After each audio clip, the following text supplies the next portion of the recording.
le 21 décembre prochain. Donc je ne suis pas seul pour cette interview, je suis avec mon collègue, le célèbre journaliste Bokomendieu Adi Londolé. Adi Londolé, bonjour.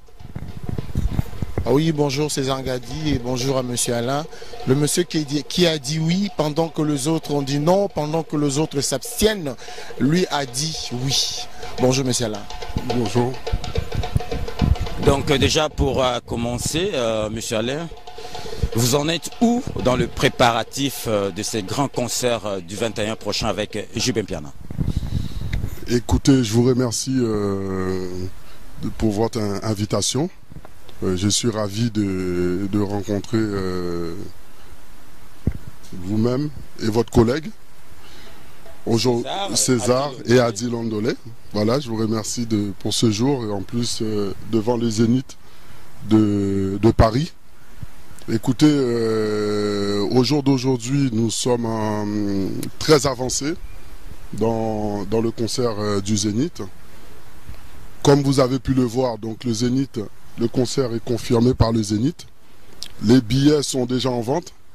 Et pour les autres, vous avez dû voir, les affiches sont déjà posées dans toute l'Île-de-France. Donc nous sommes vraiment en phase avancée. Donc aujourd'hui, en tant que producteur de l'événement, je vous confirme que l'événement aura bien lieu au Zénith de Paris le 21 décembre. Ok, donc avant que je passe la parole à mon collègue Adi Londolé, je ne vais pas monopoliser le micro. Monsieur Alain-Claude, pourquoi votre choix sur JB Mpiana? Écoutez, pourquoi le choix sur JB Mpiana? Bon, pour ma part, personnellement, je voulais organiser un événement pour venir en aide, en soutien donc à la population congolaise, surtout à l'est du Congo. Et vous savez tous, c'est vraiment un drame humanitaire qui est aussi mondial, parce qu'il y a plus de 8 millions de victimes dans cette tragédie. Donc, je voulais organiser un événement pour venir en soutien à ces personnes. Donc, un événement, j'ai pensé à un concert, parce que vous savez tous, la musique congolaise, c'est le locomotive de la musique africaine. Pour moi, je suis haïtien, même en Haïti, nous écoutons la musique congolaise. Donc j'ai pensé à cet événement. Bien entendu, moi et mes équipes, nous avons essayé de rencontrer différentes personnes. Il y a eu d'autres artistes qui ont été approchés. D'accord, bon, avec plus ou moins de succès. Nous avons aussi présenté le projet à JB Mpiana, avec nos conditions, parce que les conditions, c'était que ce concert était à but humanitaire. C'est-à-dire les recettes de ce concert doivent aller à des organisations humanitaires pour venir en aide aux victimes au Congo. D'ailleurs, nous avons déjà pris contact avec différentes associations au Congo, notamment avec la fondation de l'hôpital Pandi à Bukavu,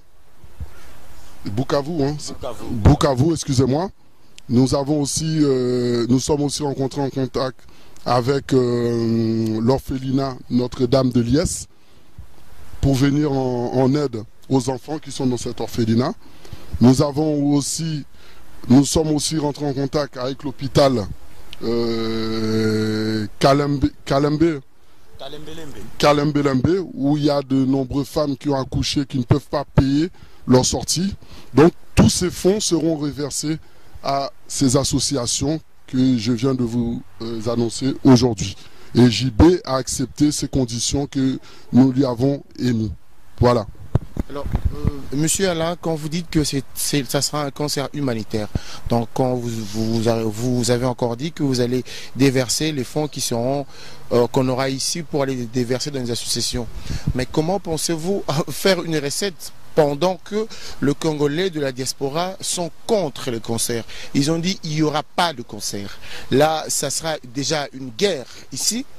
Et là où vous allez jouer votre concert humanitaire, si ça peut déclencher une guerre, pourquoi faire ces concerts? Parce que vous n'êtes pas sans savoir que la diaspora congolaise est contre ces concerts. Il y aura quoi? Il y aura bain de sang, il y aura une guerre, troisième guerre mondiale. Vous êtes conscient de ça quand même? Je vous tiens le micro. Écoutez, bien entendu, avant de me lancer dans l'organisation de cet événement, nous avons pris la température. Donc il y a effectivement des tensions dans la communauté. On s'est rendu compte, nous avons rencontré des personnes et on a vu effectivement que les événements, les concerts, ça fait depuis, je pense, 2011. Depuis 2011, il n'y a pas eu de concert congolais à Paris. Donc, nous avons entamé les discussions avec différents groupes pour expliquer le but de ce concert. Voilà.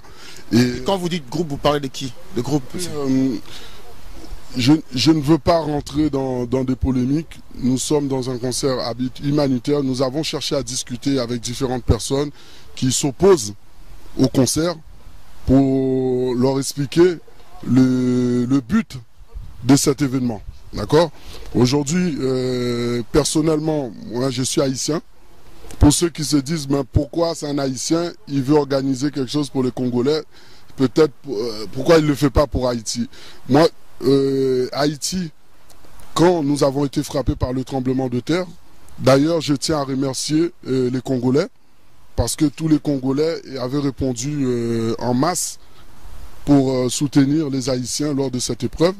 Et vous pouvez vérifier, j'avais organisé un événement au stade Charletti pour venir en aide à mon pays. Donc aujourd'hui, moi, ma famille, ma femme elle est congolaise, j'ai des enfants qui sont congolais, donc il est tout à fait dans mon rôle d'organiser un événement pour venir en aide aux victimes. Donc moi ce que j'appelle aujourd'hui, j'appelle tous les Congolais, ce concert, nous l'avons nommé Bosangani, Bomoko, Boyokani, c'est un concert de rassemblement. Aujourd'hui, nous devons comprendre, j'en appelle à tous ces groupes, la culture ne doit pas être prise en otage. Il y a eu, certainement, j'en ai discuté avec JB Mpiana et avec d'autres personnes, il y a eu des maladresses dans la communication, il y a eu des malentendus, mais je pense qu'à un moment donné, on doit s'asseoir et retrouver la sérénité. Ok, bah, je préfère tenir le micro. Monsieur Claude Alain, on va parler concrètement. Donc on ne va pas faire la fine bouche, on ne va pas se voiler la face. Donc le 21 décembre prochain, nos frères appelés les combattants seront là pour empêcher ces concerts. Qu'est-ce que vous avez fait? Quelles sont les dispositions prises du côté sécurité pour que le concert se passe normalement? Écoutez, pour ma part, mon souhait, je souhaite que tout le monde soit d'accord pour ce concert, qu'il n'y ait pas, bien entendu, de violence, qu'il n'y ait pas de violence parce que justement, il nous reste encore du chemin jusqu'au 21 décembre. On cherche à expliquer notre démarche et nous espérons qu'il n'y ait pas de problème arrivé au Zénith. Mais s'il s'avère qu'il y a toujours cette opposition d'un certain groupe, nous avons aussi pris des dispositions. Mais parce que, monsieur Allais, bon nombre de personnes veulent bien venir, mais ils sont encore réticents pour qu'ils viennent. Ils disent, bon, on peut venir, bon, là on va se faire tabasser par les combattants, ça va se passer comment? Non, non, non, nous avons pris des dispositions. Nous avons fait appel aux forces de l'ordre qui seront en grand nombre. Qui seront présents. Donc ils vont passer la nuit au Zénith. Les forces de l'ordre seront là. Il y a au moins il y a plus d'une vingtaine de cars de CRS qui seront présents. Nous avons, pour ma part, mis aussi en place une sécurité privée avec des gens de Paris qui veulent travailler pour la réussite de cet événement. Donc nous allons sécuriser. Je dis bien à tout le public, nous allons vous sécuriser pour arriver au Zénith et aussi pour repartir du Zénith. Donc ne vous inquiétez pas. Monsieur Alain, quand Monsieur Alain il vient en tant que qui? Il vient en tant que le Moïse. C'est lui qui va sauver les musiciens congolais, qui vient de dire aux gens, voilà, désormais, dorénavant, le concert pour en reprendre. Il vient en tant que Moïse, un libérateur, ou carrément en tant que quelqu'un qui vient défier le Congolais chez eux pendant qu'ils ont dit non. selon vous, monsieur Alain, les Congolais, comment ils digèrent ça? Comment ils prennent ça? Écoutez, j'espère que pour ma part, les Congolais ne vont pas prendre mon initiative de la sorte. Moi, je suis votre frère, je suis haïtien. Les Haïtiens, vous savez tous, historiquement, nous venons de l'Afrique. Peut-être que mes descendants viennent du Congo. Donc, j'espère que je suis le bienvenu au Congo pour l'organisation de cet événement. Donc, ne me voyez pas comme un étranger. Ne me voyez pas comme un étranger. Si aujourd'hui, la paix, le rassemblement peut se faire grâce à ce concert Bosangani, Bomoko, Boyokani, je serais très heureux et très fier d'avoir pacifié tous les Congolais à Paris le 21 décembre. Est-ce que votre tête est mise à prix? Je ne pense pas que ma tête soit mise à prix parce que j'organise un événement humanitaire pour venir en aide à des victimes au Congo. Vous avez des appels anonymes, on vous harcèle un peu? Ah non, non, pas du tout, j'ai pas d'appel anonyme. J'ai rencontré de nombreuses personnes et tous les gens que je rencontre, ils me félicitent et me demandent d'aller au bout de ce travail pour que nous puissions nous retrouver, nous rassembler autour de la musique, la culture congolaise le 21 décembre au Zénith.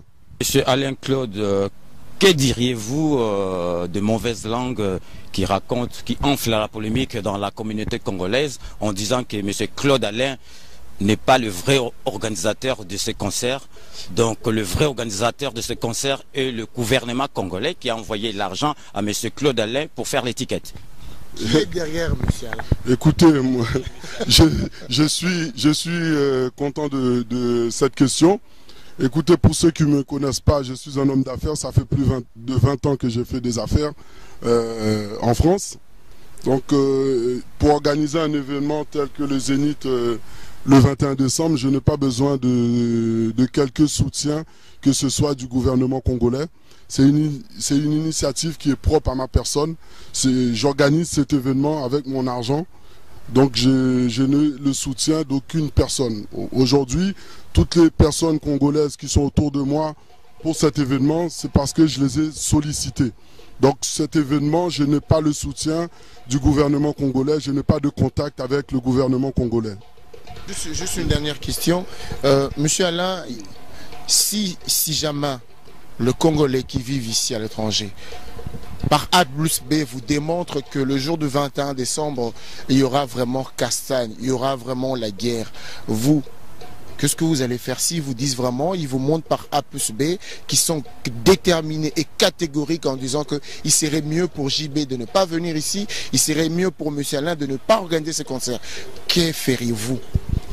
Écoutez, moi je le répète encore une fois, je pense que le combat qui a été initié au départ en 2011 a permis pour beaucoup, même pour ma part, de prendre conscience de la situation au Congo. Aujourd'hui, 3 ans après, il faut évoluer dans le combat. C'est le message que j'ai adressé aujourd'hui. Et le combat que vous menez, c'est parce que vous voulez la liberté au Congo. Vous voulez la démocratie au Congo. J'appelle à votre bon sens. Ne soyez pas en contradiction avec votre combat. Nous sommes dans un pays de liberté et de démocratie. Vous avez le droit de ne pas venir au concert pour ceux qui ne veulent pas. Mais empêcher les gens de venir dans ce concert, ça serait aller à l'encontre de la liberté et la démocratie que vous combattez aujourd'hui parce que vous estimez qu'au Congo, il n'y a pas cette liberté, cette démocratie. Donc ne soyez pas en contradiction avec vous-même. Transmettez votre message. Ceux qui ne veulent pas venir au concert ne viendront pas. Mais n'empêchez pas ceux qui veulent venir au concert pour venir soutenir cette action humanitaire. Merci à tous. Donc, Monsieur Claude Alain, merci une fois de plus.